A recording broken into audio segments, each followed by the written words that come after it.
Tuhan Yesus Kristus, firman Tuhan dari Mazmur 148 ayat 1 sampai ayatnya yang ke-14 kita dengarkan bersama-sama. Haleluya, pujilah Tuhan di sorga, pujilah Dia di tempat tinggi. Pujilah Dia hai segala malaikatnya, pujilah Dia hai segala tentaranya. Pujilah Dia hai matahari dan bulan, pujilah Dia hai segala bintang terang. Pujilah Dia hai langit yang mengatasi segala langit, hai air yang di atas langit. Baiklah semuanya memuji nama Tuhan, sebab Dia memberi perintah, maka semuanya tercipta. Dia mendirikan semuanya untuk seterusnya dan selamanya, dan memberi ketetapan yang tidak dapat dilanggar. Pujilah Tuhan di bumi, hai ular-ular naga dan segenap samudra raya, hai api dan hujan es, salju dan kabut, angin badai yang melakukan firman-Nya. Hai gunung-gunung dan segala bukit, pohon buah-buahan dan segala pohon aras, hai binatang-binatang liar dan segala hewan, binatang melata dan burung-burung yang bersayap. Hai raja-raja di bumi dan segala bangsa, pembesar-pembesar dan semua pemerintah dunia. Hai teruna dan anak-anak darah, orang tua dan orang muda. Biarlah semuanya memuji-muji Tuhan, sebab hanya namanya saja yang tinggi luhur, keagungannya mengatasi bumi dan langit. Ia telah meninggikan tanduk umat-Nya, menjadi puji-pujian bagi semua orang yang dikasihinya, bagi orang Israel, umat yang dekat padanya. Haleluya. Ibu bapak dan saudara-saudara yang terkasih dalam Yesus Kristus, baik yang bersekutu di rumah Tuhan di gedung ini, maupun ibu bapak dan kawan-kawan, saudara-saudara yang terkasih di rumah yang mendengarkan melalui media virtual. Salam dan selamat Natal untuk kita semua. Horas. Ibu bapak dan saudara-saudara yang terkasih, saya agak dipenuhi suasana haru sejak tanggal 24 kemarin. Di tahun-tahun lalu paling 2-3 orang yang menjapri lewat WA mengucapkan selamat Natal dan Tahun Baru dari teman-teman akrab saya yang Muslim. Tetapi tahun ini saya agak lelah menjawab karena lebih dari 100 menyatakan, Pak Pendeta selamat hari Natal, Tuhan Yesus memberkati. Bahkan ada yang kirim video. Ya. Orang yang sangat Islami mengirim video dalam bentuk ucapan selamat hari Natal. Saya harus pilih kata-kata sebab mereka menyampaikannya dalam bahasa saya. Dalam bahasa Kristen. Dan karena itu saya ingin menjawabnya dalam bahasa Muslim. Dan saya berkat saya ganti menjadi berkah. Misalnya. Jadi saya hanya mengucapkan terima kasih, kami berdoa. Kiranya Allah memberi berkah terbaik, terutama kesehatan, sukacita, dan hal-hal yang terpenting bagi saya sebut namanya dan keluarga. Dan uniknya juga selalu balasan saya dibalas lagi. Amin. Terima kasih, doa kami sama dan lain sebagainya. Biasanya kalau datang ucapan Natal ke kita lalu kita balas kan selesai. Tetapi bisa diperiksa handphone saya sampai tadi pun gitu.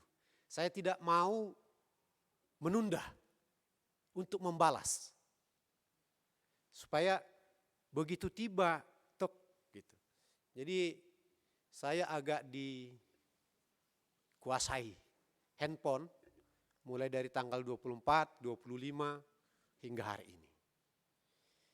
Dan karena itu apa yang tidak muncul di hati saya selain pujian. Pujian terhadap realitas bangsa kami. Ya, sebab di Facebook juga begitu. Kawan-kawan saya Muslim yang sering ya jadi netizen gitu ya, kawan pertemanan di Facebook itu semua mengirimkan itu di grup-grup WA. Ya ada grup WA saya 18 yang semuanya itu ya paling orang Kristen di dalamnya paling sekitar 10-20 orang dari 250. Penuh-penuh itu WA grup. Ya seluruh kawan-kawan itu semua hampir 80% mengucapkan selamat Natal. Yang tahun lalu sangat tabu rasanya menerima itu. Dan banyak juga yang mengatakan kepada saya, ya Tuhan Pak Pendeta, ini tahun yang agak unik. Di tengah-tengah COVID ada sukacita yang berbeda dari tahun-tahun yang lalu. Kalau kita menerima ucapan selamat Natal dari sesama orang-orang yang percaya kepada Yesus, ya gembira, tetapi sudah hal yang rutin dan wajar. Kita merindukan beberapa tahun belakangan ini suasana-suasana yang begitu mencairkan dalam hubungan-hubungan antar umat beragama. Dan puji Tuhan, sungguh apalagi dengan teks Alkitab di hari pertama setelah kelahiran Yesus, di minggu pertama maksud saya. Hari minggu pertama setelah kelahiran Yesus dan tahun awal gerejawi, tahun baru gerejawi itu adalah Natal. Dan ini minggu pertama dengan nats menyangkut puji-pujian ini. Ibu bapak dan saudara-saudara yang terkasih, apa makna dari pujian? Ada penghinaan, ada penghargaan, ada pengakuan. Di atas semua itu pujian. Kalau kita memuji orang, berarti ada sesuatu yang lebih melampaui diri kita, yang kita tidak sanggup buat, yang kita tidak sanggup lakukan, yang kita tidak bisa pikirkan, yang kita tidak bisa create atau ciptakan. Karena itu pujian itu ya, meskipun kita benci sama seseorang, tetapi karena ada karyanya yang luar biasa, di hati kita yang paling dalam kita pasti, iya, dia hebat. Meskipun dalam penampakan kita tidak mengatakan, wah kau hebat. Tetapi dalam hati kecil kita, misalnya seorang pemain musik yang begitu luar biasa, ya, tali-tali bisa dia bikin bernyanyi, coba. Tuts itu bisa dia bikin bernyanyi. Kita seperti mendengar nyanyian yang luar biasa. Dia memainkannya hanya dengan tutup mata dan begitu ekspresif. Wow. Tidak suka pun kita sama pemain musik itu. Di rumah, manakala kita tenang dan kesadaran yang luhur lahir. Memang luar biasa dia. Seseorang yang lain juga begitu. Yang bisa membuat makanan dengan enak. Wah, luar biasa dan lain sebagainya. Jadi pujian itu merupakan suatu bentuk pengakuan atas sesuatu yang kita tidak bisa perbuat dan jangkau. Dan inilah yang dikatakan oleh pemazmur di sini. Pemazmur ini, kitab Mazmur ini mengandung tidak hanya sentimen, tetapi juga ada namanya resentment, ya di atas sentimen. Ada kemarahannya yang luar biasa terhadap kefasikan hidup. Tetapi sekaligus juga ada emosinya yang luar biasa terhadap karya-karya Tuhan yang dinikmatinya, yang dirasakannya, yang dilakoninya, dan diakuinya, dipujinya. Dan dengan pemazmur ini mau mengatakan bahwa segala sesuatu tidak akan ada tanpa Tuhan yang saya kenal. Seringkali kita berdoa, Bapa kami yang di sorga. Ya, Tuhan Yesus mengajarkan itu. Apalagi di pesta-pesta. Aleamanami nadi banua gijang. Tetapi tidak ada itu. Langsung permintaan itu. Dan lama-lama terjadi suatu pembentukan mindset kita seolah-olah Tuhan hanya di surga. Jadi kalau saya sekarang berdoa di mana-mana, Tuhan yang bertahta di surga, berkuasa di seluruh tempat, di seluruh waktu, dan pada setiap kejadian. Jadi tidak jauh pemahaman di surga. Dan ini yang dikatakan oleh pemazmur. Di seluruh tempat, dalam semua dimensi, ruang, dalam setiap kejadian, detak. Waktu itu setarik napas kita pun, di situ Allah berkuasa. Allah berada, existing dalam setiap tarikan napas kita.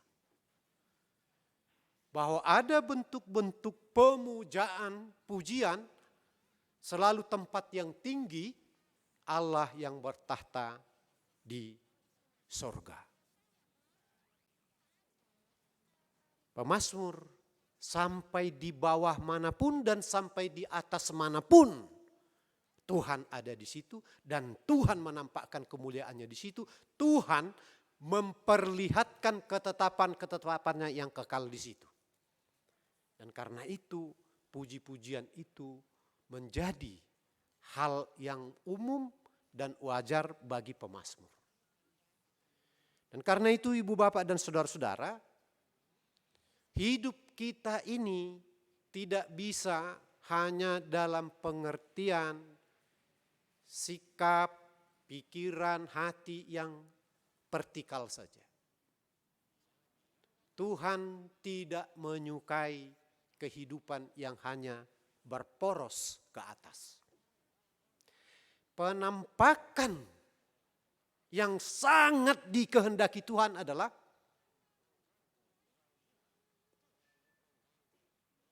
perwujudan dari pujian itu bagi sesama, bagi alam semesta. Penampakan kita memuji Tuhan adalah dalam bentuk bagaimana kita memperlakukan sesama kita. Kalau kita mengatakan terpujilah, engkaulah yang kami puji, ya Tuhan, ya Allah kami, sebagaimana pemazmur ini, bagaimana penampakannya? Manakala kita menampakkan, melakukan perbuatan-perbuatan yang sungguh-sungguh menghargai, mencintai ciptaannya. Binatang-binatang melata, bahkan binatang-binatang yang liar dan lain sebagainya. Itu penampakan dari kekuasaan Tuhan. Itu penampakan dari kehendak Tuhan. Dan karena itu mendengar suara Tuhan juga tidak dalam suasana seperti ini saja, Tetapi dari alam semesta, Tuhan juga berbicara melalui seluruh ciptaannya. Itu yang dikatakan Martin Luther. Firman Tuhan juga berada di pohon-pohon. Firman Tuhan juga berada di air. Bagaimana kita memaknai karya-karya Tuhan itu sebagai sesuatu yang tidak sanggup kita lakukan. Tetapi dia sungguh-sungguh ada, mempengaruhi kehidupan kita. Dan karena itu, manakala pemazmur ini menampakkan puji-pujiannya, ia juga melakukan hal-hal yang real secara horizontal dalam hubungan kesetaraan, kesesamaan. Dan karena itu juga kekristenan kita, menurut saya, harus kita koreksi sekarang ini. Apakah penampilan kita, penampakan kita? Itu yang selalu saya katakan secara terbuka dalam setiap ceramah maupun Facebook. Kalau gereja tidak menjadi pujian, untuk apa ada? Kalau gereja tidak memiliki relevansi dengan dunia sekitarnya, dengan tetangganya, lebih baiklah kita tutup gereja itu.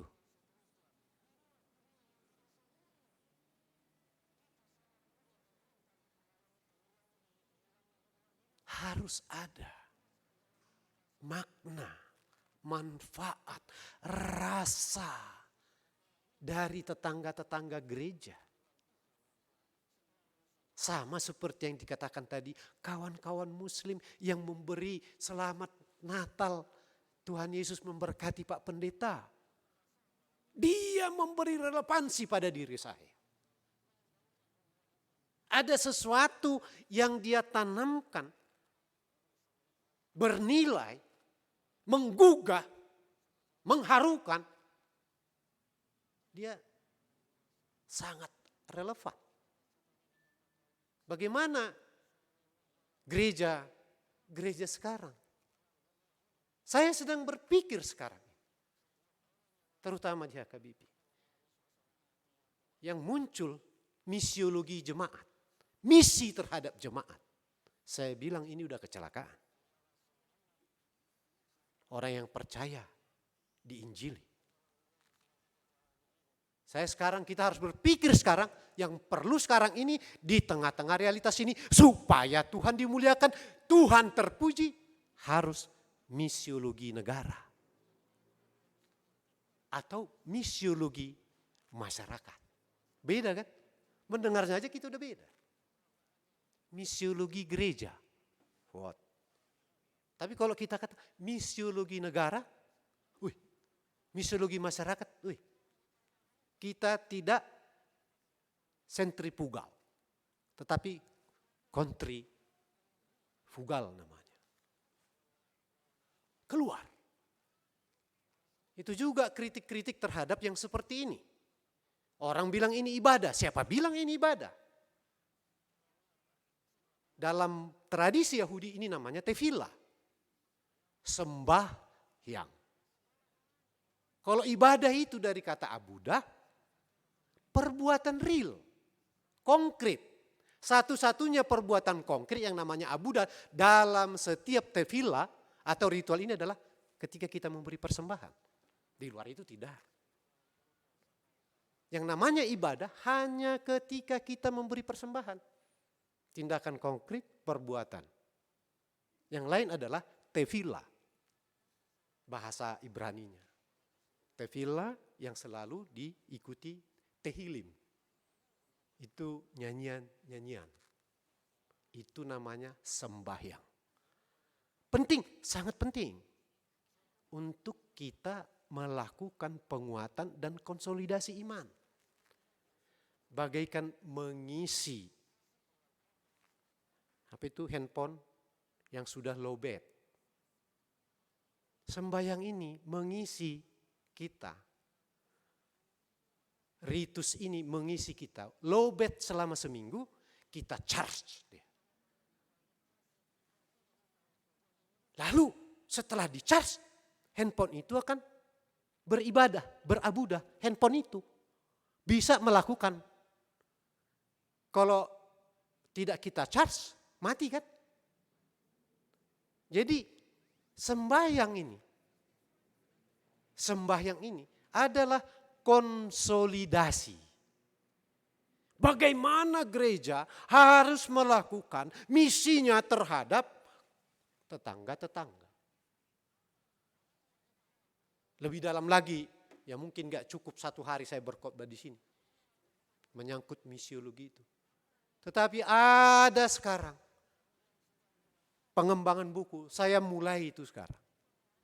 Yang dikarang oleh seorang pastor, Rehner, yang disebut Christian Anonymous. Anonim, Kristen anonim. Dia tidak perlu dibaptis, tetapi berpikirnya, gagasannya, perbuatannya, sikapnya, cara dia berhubungan dengan orang lain menampakkan pujiannya kepada Tuhan melalui kerendahan hati, kesediaan berbagi hidup, merangkum semua orang. Dia tidak beragama Kristen, tetapi lebih Kristen dari saya. Itu yang disebut Christian Anonymous. Anonim. Banyak. Itu dari 100 lebih yang mengirim ucapan selamat Natal kepada saya. Ada yang menurut saya he is atau she is Christian Anonymous.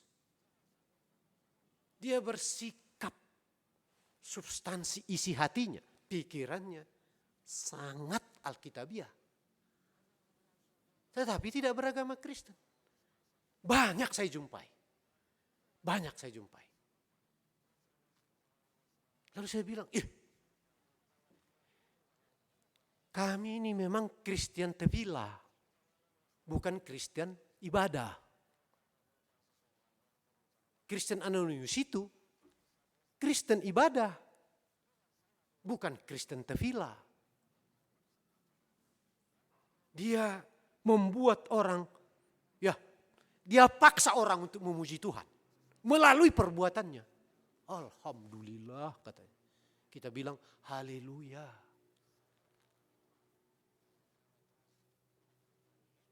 Ini di masa Covid ini justru kita harus melihat siapa diri kita.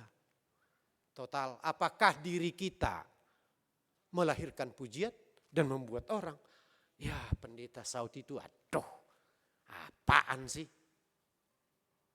Tapi Pak Pendeta Saud itu saya sangat nyaman menerima setiap pendeta kami yang baik, Pak di Tanah Burju, ya, dari Muslim, dari Kristen, dari Hindu Buddha.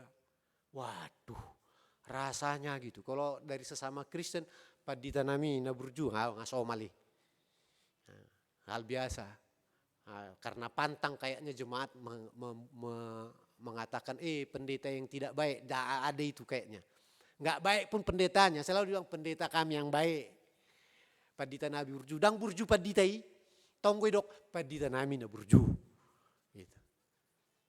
Jadi coba kita sekarang dengan pemazmur ini, supaya segala sesuatu dari diri kita dan membuat lingkungan kita memuji Tuhan.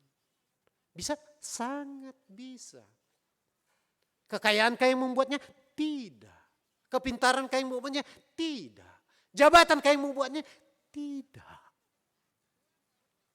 Hati. The reason of heart. Alasan hati. Hati yang mau merangkum orang. Yang mau menyapa, menjamah derita-derita orang. Siapapun dia. Dan tiap kita bisa melakukan itu. Makanya saatnya. Ya, siapapun kita yang di sini. Kenalilah your neighbor, tetanggamu. Tahukah kita kapan ulang tahun tetangga kita yang muslim?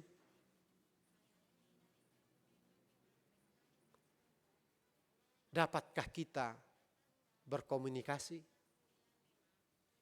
Saya ketika pindah dari Antapani ke Tanjung Sari, ini boleh tanya.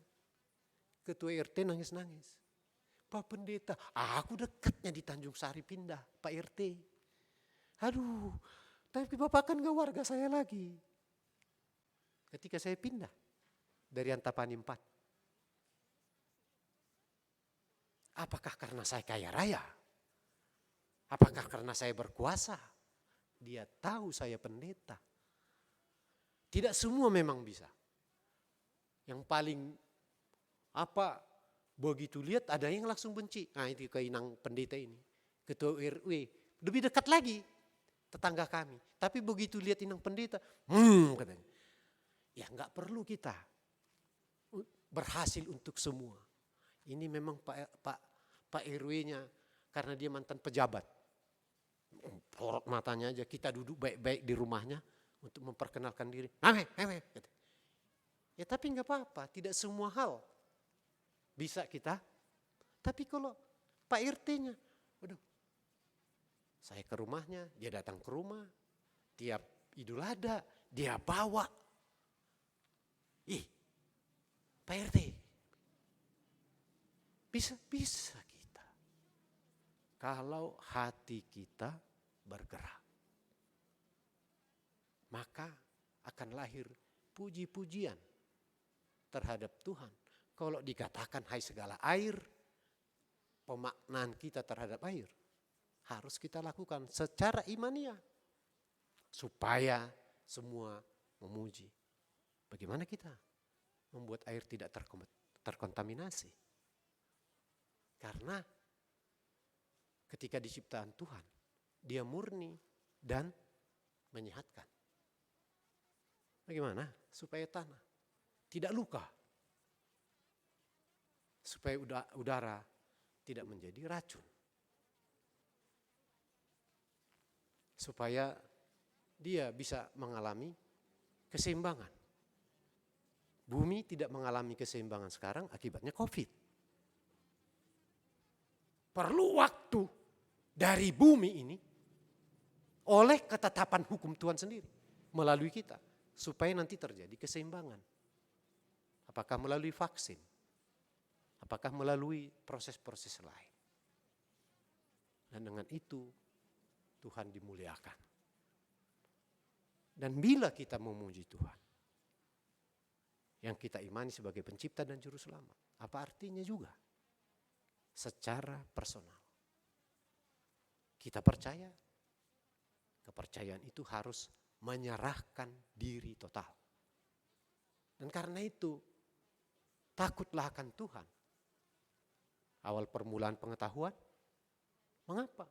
Kalau kita takut dengan Tuhan, kita tidak akan takut lagi kepada yang lain. Apapun itu.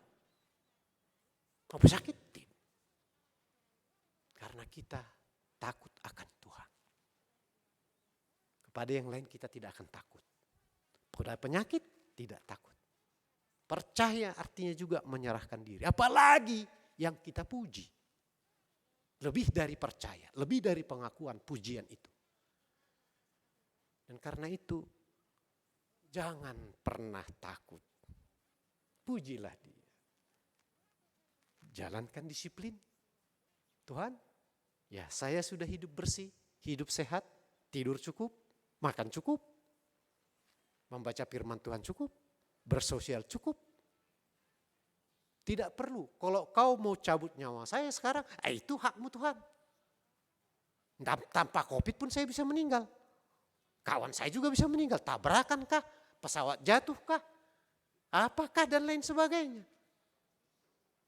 Memuji Tuhan berarti kita juga menyerahkan total hidup kita kepadanya.